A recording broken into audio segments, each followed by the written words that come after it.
The Clever Farmer's Daughter by the Brothers Grimm. Once upon a time there was a poor farmer who had only a small house and one daughter, but no land. One day the daughter said, "I think we should ask the king for a little piece of farmland." When the king learned about their poverty, he gave them a small field, which the farmer and his daughter cleared so that they could sow a little wheat and plant some kind of fruit. After they had almost finished their work, they found a mortar of pure gold on the ground.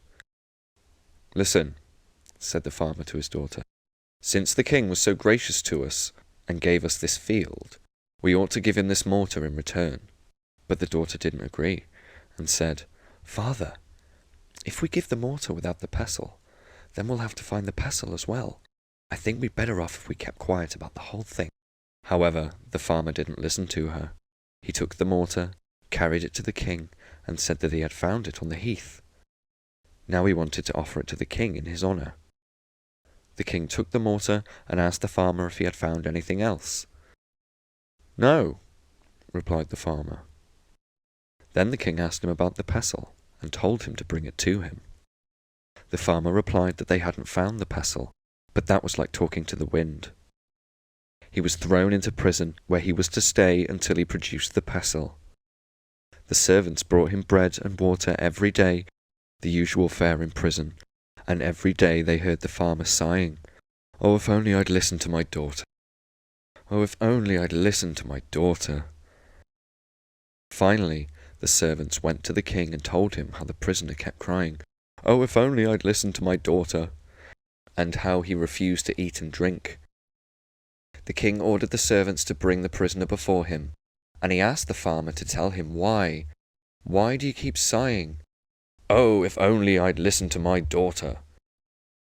"What did your daughter tell you?" "Well, she told me not to bring you the mortar, otherwise I'd have to bring you the pestle as well." "If you have such a clever daughter, I want to see her."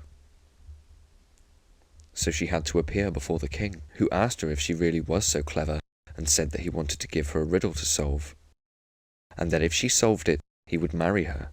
She replied right away that she would solve it. Then the king said, "Come to me, not dressed, not naked, not on horse, not by carriage, not on the road, not off the road, and if you do, I'll marry you." The farmer's daughter went home and got undressed until she was completely naked, so that she was not dressed. Next, she took a large fishnet and wrapped it completely around her so that she was not naked. Then she took some money, leased a donkey, and tied the fishnet to its tail.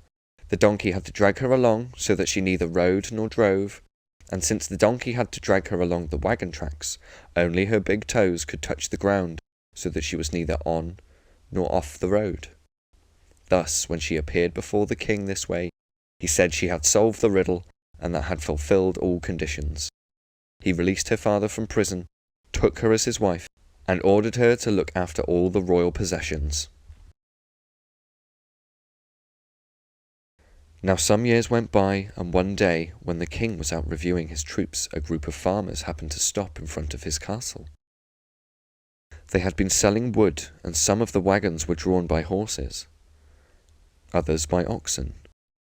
One of the farmers had 3 horses, and his mare gave birth to a foal that ran away and lay down between 2 oxen hitched to another farmer's wagon. When the farmers came together, they started bickering, throwing things at each other and making a lot of noise. The farmer with the oxen wanted to keep the foal and claimed that the oxen had given birth to it. The other said no, his horse had given birth to it and the foal was his.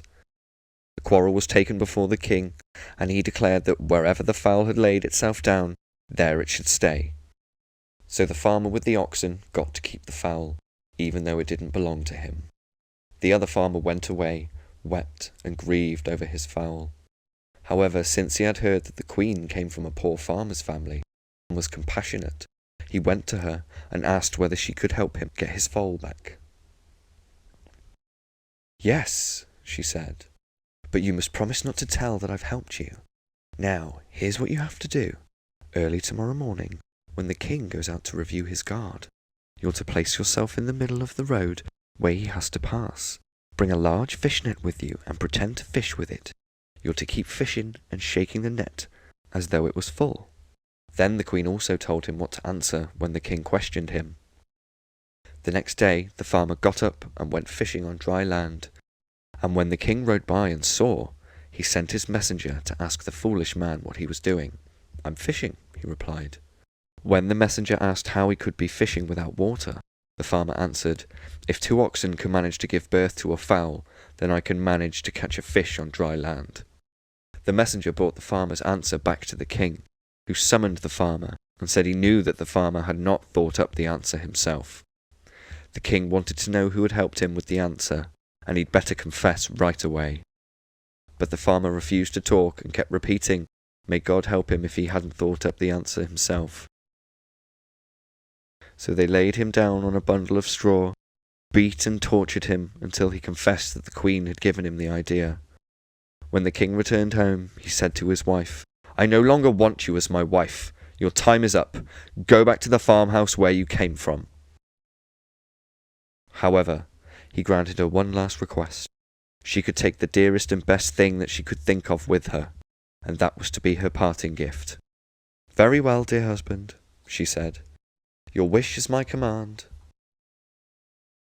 Then she embraced him, kissed him, and asked him to drink her departure. He agreed, and she ordered a strong sleeping potion before saying farewell. The king took a big swig, but she only drank a little. Soon he fell into a deep sleep, and when she saw that, she called a servant, took a beautiful white linen sheet, and wrapped him in it. Other servants had to carry the king outside and put him into a carriage. Then she drove him to her house and put him to bed. He slept a whole day and night, and when he woke up, he looked around him and said, "My God, where am I?" He called his servants, but nobody was there. Finally, his wife came to the bed and said, "Dear king, you ordered me to take the dearest and best thing with me from the castle. Since you are the dearest and best thing I know, I took you with me." "Dear wife," the king replied, "you shall be mine, and I shall be yours forever." Then he took her back with him to the royal castle and married her again, and I'm sure that they are still living together even today. Thanks for listening.